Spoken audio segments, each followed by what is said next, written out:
Hello everyone, welcome to our channel. In today's tutorial, I will guide you through the simple step to log in into Valley Health account. Whether you are a patient, employee or just want to access your medical record, this tutorial will guide you through the process. Let's dive in. First thing first, open up your preferred web browser.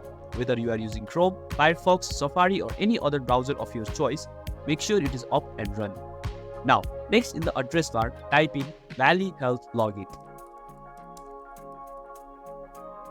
Once you type in the Valley Health login, hit enter.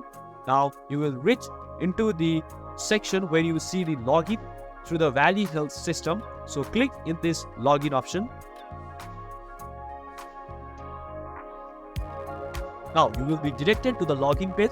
Here you need to enter your username and password in the respective field. So typing username right here in this section and password right below this section.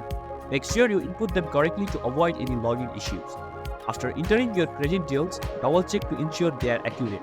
Once you are certain, click on the login button below the login field. Once you are logged in, depending on your role and permission, you will have access to different features and resources within the platform of Valley Health system. Through this way, you can easily log in into the Valley Health system account through your computer. Thank you.